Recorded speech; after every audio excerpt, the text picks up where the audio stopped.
এই মুহূর্তে যারা আমার এই ভিডিও দেখতেছেন, অনেকেরই পাখি আছে এখন অসুস্থ হয়ে গেছে, বা অনেকের পাখি দেখবেন যে অসুস্থ হওয়ার পথে। অর্থাৎ এই যে এখন যে ভিডিওটা আমি করতেছি, এটা হচ্ছে সিজন চেঞ্জের সময়। অর্থাৎ এই সময়টাতে আমরা প্রায় সময় দেখি যে আমাদের পাখিগুলো অসুস্থ হয়ে যায়।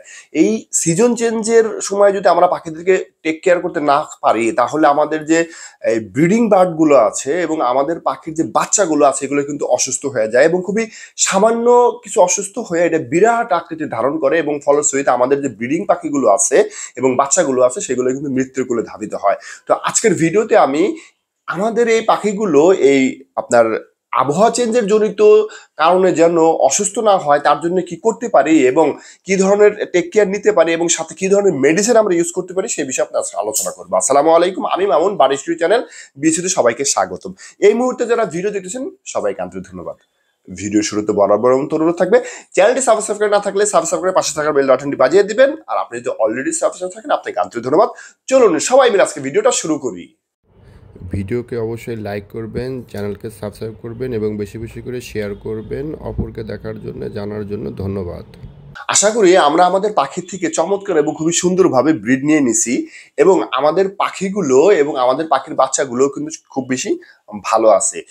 এই ভালো আছে তার মধ্যেও কিন্তু আমাদের পাখিগুলো অসুস্থ হয়ে যাচ্ছে।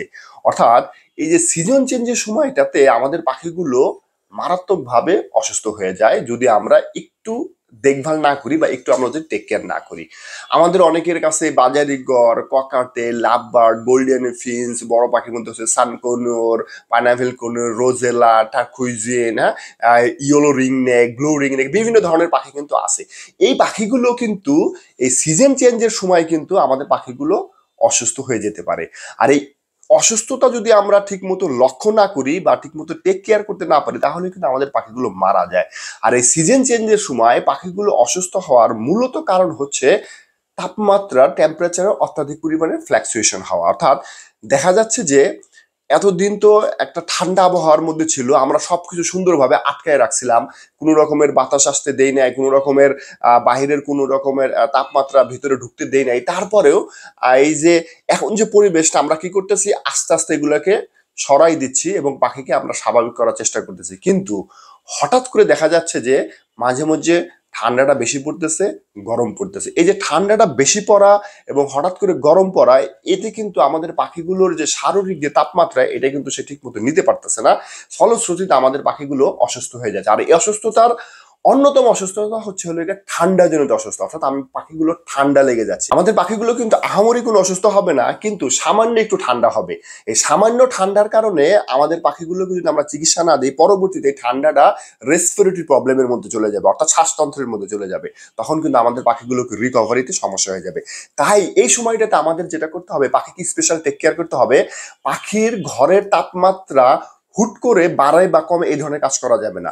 ধাপে ধাপে আমাদের কাজ করতে হবে। আমরা অনেকেই ঘরের মধ্যে রুম হিটার ব্যবহার করতেছি, অনেকে আমরা ঘরের মধ্যে লাইট ব্যবহার করতেছি, হ্যাঁ, অনেকে আমরা এই তার ঘরকে তাপমাত্রাকে সঠিক রাখার জন্য বিভিন্ন ধরনের কিন্তু প্রোগ্রাম বা বিভিন্ন ধরনের কার্যক্রম গ্রহণ করতেছি। তো এই কার্যক্রমগুলো কিন্তু হুট করে সরাই নেওয়া যাবে না, ধাপে ধাপে সরাইতে হবে, যাতে করে আমাদের পাখির এই যে শারীরিক তাপমাত্রাটা যেন আপনার সাডেনলি ফ্ল্যাকচুয়েট না করে। দেখা গেছে যে আমার পাখি হঠাৎ করে 18 আছে, হঠাৎ করে আপনার কি হয়ে গেল 30-এর কাছাকাছি চলে গেল, বা 15 আছে 19-20-এর কাছাকাছি চলে গেল, কিংবা আপনার এখন এই মুহূর্তে 19-20 আছে, হঠাৎ করে 15 চলে গেল, কিংবা 25-26 আছে, হঠাৎ করে 15-16 চলে গেল। এই যে হঠাৎ হঠাৎ যে ফ্ল্যাকচুয়েশন, এতে কিন্তু আমাদের পাখিগুলো শরীর অসুস্থ হওয়ার সম্ভাবনা খুব বেশি থাকে। তাই এই অসুস্থতা জনিত সমস্যাকে রোধ করার জন্য আমাদের পাখিকে যেভাবে আমরা টেক কেয়ার করতেছি ওইভাবে টেক কেয়ার করব এবং পাখিগুলোকে ধাপে ধাপে আমরা কি করব, আমাদের যে রুম হিটার থাকে, আমাদের যদি বাল্ব থাকে, এগুলোকে আমরা সরাই ফেলবো। ধরেন আপনার রুমের মধ্যে হয়তো 100 পাওয়ারের 4টা বাল্ব জ্বালে, এখন হয়তো আপনি 2টা শেষ করে দিলেন, 200 পাওয়ার রাখলেন, কিংবা 200 পাওয়ার জ্বলে 100 পাওয়ার রাখলেন, 100 পাওয়ার জ্বলে 60 পাওয়ার রাখলেন। এইভাবে ধাপে ধাপে আমরা আমাদের পাখিকে কি করব, তার যে আবহাওয়ার সাথে খাপ খাওয়াবো এবং রৌদ্রের সাথে তাকে খাপ খাওয়ানোর চেষ্টা করবো। এতে হবে কি, আমাদের পাখিগুলো হঠাৎ করে আপনার কি লাগবে না, ঠান্ডা লাগবে না এবং আমার পাখিগুলো সুস্থ থাকবে। আর এই সময়টাতে আর একটা সমস্যা হয়, সেটা হচ্ছে পাখির বাচ্চাগুলোকে আমরা ঠিক মতো টেক কেয়ার করতে পারি না। এই সময়টাতে পাখিকে সঠিকভাবে আপনার পুষ্টিকর খাবার দিতে হবে, ভিটামিন মাল্টিভিটামিন গুলো দিতে হবে, বিশেষ করে যে পাখিগুলো আপনার ডিম পাড়া শেষ করে রেস্টে গেছে সেগুলোকে, সেই সাথে যে পাখির বাচ্চাগুলো আছে সেগুলোকে আমাদেরকে কি করতে হবে, এই ধরনের ভালো ভিটামিন মিনারেলস, হ্যাঁ, এই ধরনের খাবারগুলো দিতে হবে। আর আমাদের এই পাখিগুলোকে সঠিক এবং সুন্দর পরিবেশ দিতে হবে, অর্থাৎ পরিষ্কার পরিচ্ছন্ন পরিবেশ দিতে হবে। অযাচিত ময়লা নোংরা রয়েছে এরকম পরিবেশ দেওয়া যাবে না। আর যেহেতু সামনে গরমকাল আসতেছে, তাই এখন থেকে আমাদের পাখি যেন গরমে যেন সার্ভাইভ করতে পারে এবং গরমে যেন এবং বৃষ্টিতে যেন আমাদের পাখিগুলো ভালো থাকে, তার জন্য কিন্তু আগে থাকতে আমাদের ব্যবস্থা রাখতে হবে। তো এই যে পাখিগুলো যে হঠাৎ করে ঠান্ডা লেগে যায়, তার জন্য আমরা 2টা মেডিসিন দিয়ে কিন্তু আমরা আমাদের পাখিগুলোকে তার যে স্বাভাবিক যে কার্যক্রম সেগুলো মেনটেন করতে পারি, এবং খুবই লাইট একটা ডোজ, যেটা আমি ব্যক্তিগতভাবে দীর্ঘদিন ব্যবহার করতেছি।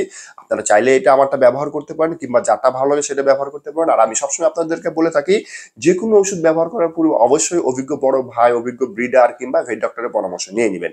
আমি যে ব্যবহার করি সেটাই যে আপনারা করবেন সেটা নাই, এটা করতে পারো না করতে পারো একান্ত আপনাদের ব্যক্তিগত চয়েস। তো আমি সবসময় করি কি, এই যে যখন নাকি ফ্লাকচুয়েট করে পাখির আপনার আবহাওয়া যে ফ্লাকচুয়েট করে, এই সময়টাতে আমি 2টা জিনিস ইউজ করি। একটা হচ্ছে একদম নর্মাল অ্যান্টিবায়োটিক, আর একটা হচ্ছে প্রোবায়োটিক এবং এনজাইম, যেটা আর কি পাখির ইমিউন সিস্টেমকে বৃদ্ধি করে। অর্থাৎ এই যে ধকলটা, অর্থাৎ এই যে পাখির যে তাপমাত্রার উঠানামার যে ধকলটা, এইটাকে সাথে খাপ খাওয়ানোর জন্য, পাখির ইন্টারনালি শক্তি রাখার জন্য, এই জন্য আমরা বিভিন্ন ধরনের প্রোবায়োটিক বা এনজাইম ব্যবহার করতে পারি, কিংবা বিভিন্ন ধরনের ইমিউন বুস্টার পাওয়া যায় বাজারে, সেগুলো কিন্তু আপনারা ব্যবহার করতে পারেন। তো আমি ব্যক্তিগতভাবে যেটা ব্যবহার করে থাকি সেটা হচ্ছে এই যে ডক্সিসাইক্লিন একটা ক্যাপসুল, ডক্সিয়ে ভেট, যেটা আপনারা স্ক্রিনে ছবি দেখতে পাচ্ছেন, সেটা দিতে পারেন। কিংবা এই যে আমার যে ছবিটা, অর্থাৎ আমার যে এই ওষুধটা দেখতে পারতেছেন, ডক্সিসাইক্লিন 100 mg ক্যাপসুল, সেটা দিতে পারেন। তার সাথে এই যে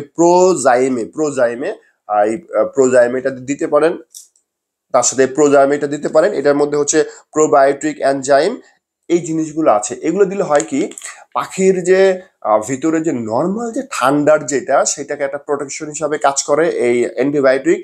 সেই সাথে সাথে এই প্রোবায়োটিকটা তার ইমিউন বুস্টার হিসেবে কাজ করে, এবং এই যে গুড ব্যাকটেরিয়া গুলোকে সে আরো বেশি তৈরি করে, এবং পাখির যে চাঞ্চলতা বজায় থাকে, এবং পাখির খাবার দাবারের হার বৃদ্ধি পায়, অর্থাৎ খাবার দাবার সে সঠিকভাবে করে।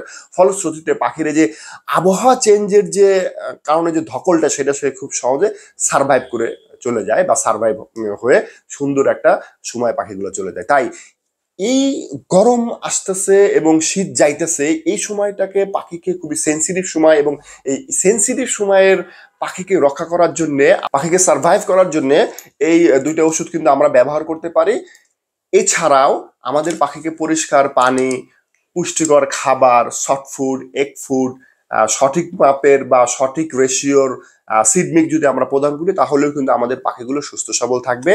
আর পাখির বাচ্চাকে বাঁচানোর জন্য মাঝে মাঝে ভিটামিন বি কমপ্লেক্স দেওয়া, এতে কিন্তু পাখির যে নার্ভ সিস্টেমকে অ্যাক্টিভ গুলো থাকে, ফলশ্রুতিতে আমাদের পাখিগুলো সুস্থ সবল এবং সুন্দর থাকবে। এতক্ষণ ভিডিও দেখার জন্য আন্তরিক ধন্যবাদ। আশা করি ভিডিও ভালো লাগছে। লাইক করবেন, শেয়ার করবেন। চ্যানেলে নতুন হয়ে থাকলে সাবস্ক্রাইব করে পাশে থাকার বেল বাটনটি বাজিয়ে দিবেন।